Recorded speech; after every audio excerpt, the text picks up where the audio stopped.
Sir ನಿಮಗೆ ಇವತ್ತು notice ಕೊಟ್ಟಿದ್ದಾರೆ, 10 ದಿನಗಳ ಒಳಗಾಗಿ ಉತ್ತರಿಸಬೇಕು ಅನ್ನುವಂಥ ನೋಟಿಸ್ ನಿಮಗೆ ಸಿಕ್ಕಿರುವಂಥ ಸರ್. ನೋಡ್ರಿ, ನೋಟಿಸು ಅಧಿಕೃತವಾಗಿ ನನಗೆ ಬಂದಿಲ್ಲ. ಹಾಂ ಸರ್. ಅದಕ್ಕೆ ಸರಿಯಾದ ಉತ್ತರ ಕೊಡ್ತೀನಿ. ನನಗೆ ಇಲ್ಲಿವರೆಗೆ ಮೂರು ಸಲ ನೋಟಿಸ್ ಕೊಟ್ಟಿದ್ದಾರೆ. ಹಾಂ ಸರ್. 2 ಸಲ ಉತ್ತರ ಕೊಟ್ಟೆ. 3ನೇ ಸಲ ಆ ನೋಟಿಸೇ ಡೂಪ್ಲಿಕೇಟ್ ಐತಂತ ಅನ್ನಿಸ್ತು ನನಗೆ. ಅವಾಗ ನಾವು ಉತ್ತರನೇ ಕೊಡಲಿಲ್ಲ. ಅವಾಗೂ 10 ದಿವಸದ ಕಾಲಾವಧಿ ಕೊಟ್ಟಿದ್ರು. ನಾ ಅದಕ್ಕೆ ಉತ್ತರನೇ ಕೊಡಲಿಲ್ಲ. ನನಗೆ ಗೊತ್ತಾಯ್ತು ಇದು ವಿಜೇಂದ್ರ ಮಾಡಿಸಿದ್ದಿರ್ಬೋದು. ವಿಜೇಂದ್ರ ಭಾಳ ಚಾಲು ಅದಾನ್ರಿ. ಅವ್ರ ಅಪ್ಪಂದೇ ಸಹಿ ಮಾಡಿ ಅಂತ ಹರಿಪ್ರಸಾದ್ ಹೇಳ್ಯಾರಲ್ಲ. ಹರಿಪ್ರಸಾದ್ ಏನು ಹೇಳ್ಯಾರ, ಮುಖ್ಯಮಂತ್ರಿ ಯಡಿಯೂರಪ್ಪ ಇದ್ದಾಗ ಅವ್ರ ಅಪ್ಪನ ಸಹಿ ಮಾಡಿ ಎಷ್ಟೋ ಸಾವಿರಾರು ಫೈಲ್ಗಳು ಕ್ಲಿಯರ್ ಮಾಡ್ಯಾನ. ಅದಕ್ಕೆ ಈ ನೋಟಿಸ್ ಅಧಿಕೃತವಾಗಿ ನನ್ನ ಮೇಲ್ದಾಗ ಬಂದಿಲ್ಲ ಅಥವಾ ರಿಜಿಸ್ಟರ್ ಪೋಸ್ಟಿಗೆ ಬಂದಿಲ್ಲ.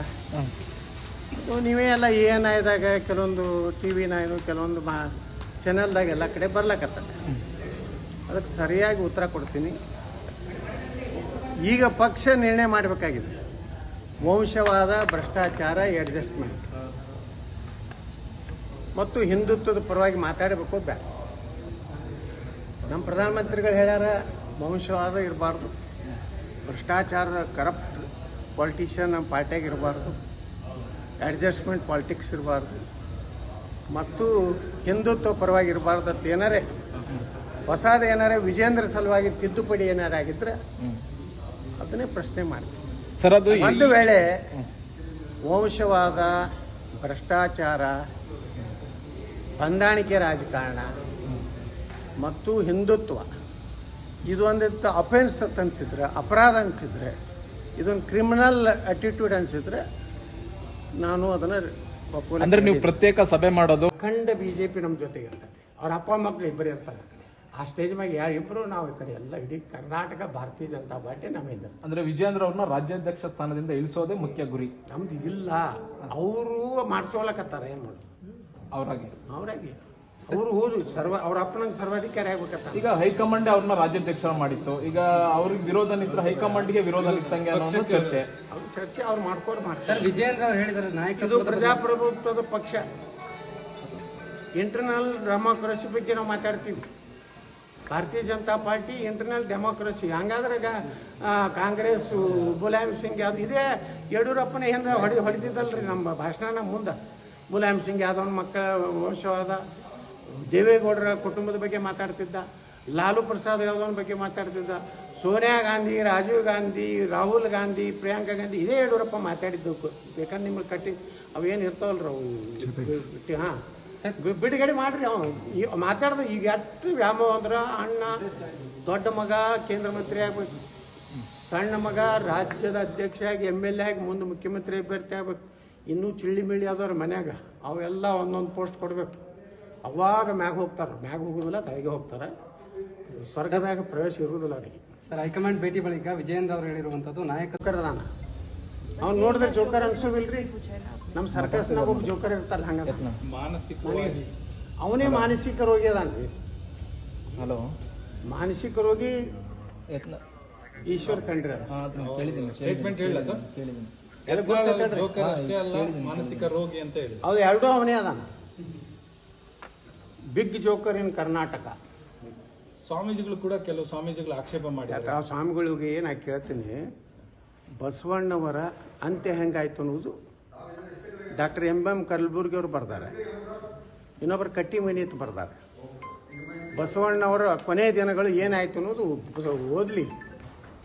ಇಷ್ಟು ಮಾತಾಡ್ತಾರಲ್ಲ ಇವ್ರು ಸ್ವಾಮಿಗಳು, ಇವರೆಲ್ಲ. ಈ ಈಶ್ವರ್ ಖಂಡ್ರೆ ಮಾತಾಡ್ತಾನಲ್ಲ,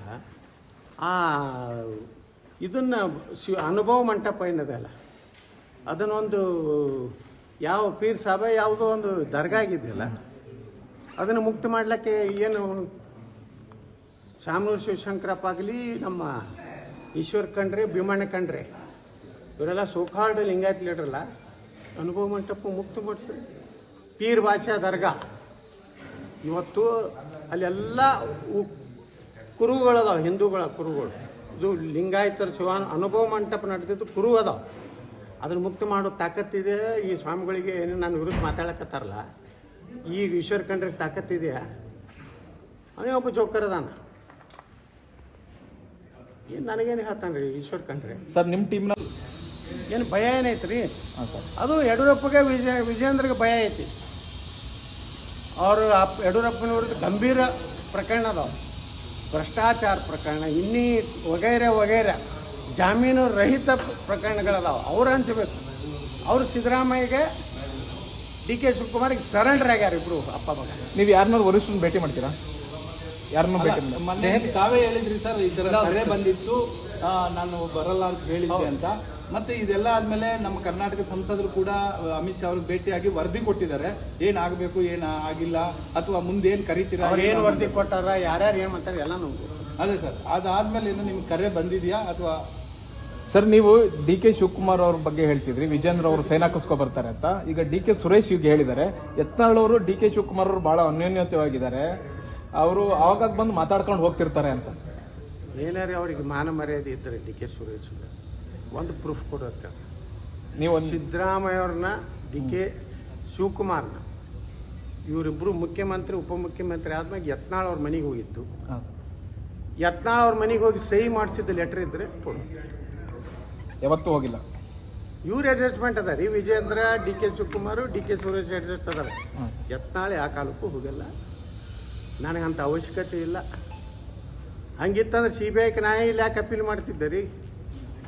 CBIದೇನು ರಾಜ್ಯ ಕ್ಯಾಬಿನೆಟ್ನವರು ಇದು ಮಾಡಿದಾಗ ನಾ ಡಿ ಕೆ ಶಿವಕುಮಾರ್ ವಿರುದ್ಧ ಮಾಡ್ತಿದ್ದಿಲ್ಲ. ನಾನು ವಿಜೇಂದ್ರನಾಗೆ ಅಡ್ಜಸ್ಟ್ ಆಗಿ ಅಲ್ಲೇ ಸಹಿ ಮಾಡಿಸ್ಕೊತಿದ್ದೀವಿ ಸದನದಾಗ. ಸರ್ ಈಗ ಇದ್ರ ಫೇಕ್ ಅಂತೀರಾ ಅಥವಾ ಸಹಿ ಅಂತೀರಾ? ಈ ನೋಟಿಸ್ ಬಗ್ಗೆ ನಾನು ಅಧಿಕೃತ ಬರಲಾರ್ದೆ ಹೆಂಗೆ ಹೇಳ್ರಿ? ತಮಗೆ ಅಧಿಕೃತ ಬರ್ಬೇಕಲ್ಲದು. ಅಂದ್ರೆ ಮೇಲ್ ಅಥವಾ ಎಲ್ಲೂ ವಾಟ್ಸಪ್ ಎಲ್ಲೂ ಮೂಲಕ ಬಂದಿಲ್ಲ. ವಾಟ್ಸಪ್ ನೀ ಅಧಿಕೃತ ಅಂತ ಹೇಳ್ತೀರೇನು? ಅವ್ರದೇ ನಂಬರ್ ಅಂತ ಏನು ಗ್ಯಾರಂಟಿ ಐತಿ? ಅದು ಕಚೇರಿಯಿಂದ ನಿಮಗೆ ಬಂದಿಲ್ಲ. ಅವ್ರದೇ ಫೋನ್ ನೋಡ್ರಿ ವಾಟ್ಸಪ್ನಾಗ ಬಂದೈತೆ ತಿಳ್ಕೊಳಿ. ಇದು ಯಾರು ಶಿಸ್ತು ಸಮಿತಿ ಚೇರ್ಮನ್ದೇ ಅಂತ ಏನು ಗ್ಯಾರಂಟಿ? ಫೋನು ಬಂದಿಲ್ಲ. ನನ್ನ ಮೇಲ್ ಬರಬೇಕು, ರಿಜಿಸ್ಟರ್ ಪೋಸ್ಟ್ AD ಬರಬೇಕು. ಹಾಂ ಸರ್. ಬಂದು ಉತ್ತರ ಕೊಡ್ತೀನಿ, ನೀವು ಏನೂ ಗಾಬರಿ ಆಗಬೇಡಿ. ಸರ್, ವಿಜೇಂದ್ರ ಅವರು ಒಂದು ಆರೋಪವನ್ನು ಮಾಡಿದ್ದಾರೆ, ಯತ್ನಾಳ್ ಅವರು ಮಾತಾಡ್ತಿಲ್ಲ, ಯತ್ನಾಳ್ ಅವ್ರನ್ನ ಯಾರೋ ಮಾತಾಡಿಸ್ತಿದ್ದಾರೆ, ಅವರ ಹೆಗ್ಲ ಮೇಲೆ ಬಂದೂಕಿಟ್ಟು ನಮಗೆ ಹೊಡಿತಾ ಇದ್ದಾರೆ ಅಂತ. ಬಹಳ ಸಣ್ಣ ಹುಡುಗ ಐತ್ರ. ಸುಮ್ಮನೆ ಯಡಿಯೂರಪ್ಪನ ಅಂಜಿಕೆಗೆ ಅವನು ಅಧ್ಯಕ್ಷ ಮಾಡ್ಯಾರ.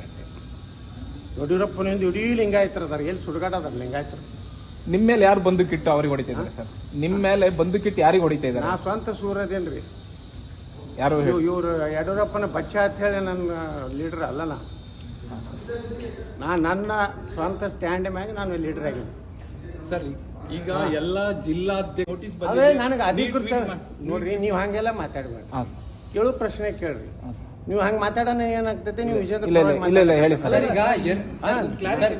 ಕ್ಲಾರಿಟಿ ನೀವು ಹಂಗೆಲ್ಲ ಅಂಜಿಸಿ ಸರ್, ಅದು ಒರಿಜಿನಲ್ ಅಂತ ನಿಮ್ಗೆ ಅನ್ಸುತ್ತಾ? ಅಲ್ಲೇ ಬಂದ ಅಲ್ಲಿ ಅವ ಯಾವ ಪಟೇಲ್, ಅವ ಚಿದಾನಂದ ಪಾಟೀಲ, ಅವ ಅಲ್ಲಿ ಡ್ಯಾನ್ಸ್ ಮಾಡ್ಲಕತ್ತಿರ್ಬೇಕು ವಿಜೇಂದ್ರ ಮನಿ ಮುಂದೆ, KD ಹಂಚಲಕತ್ತಿರ್ಬೇಕು.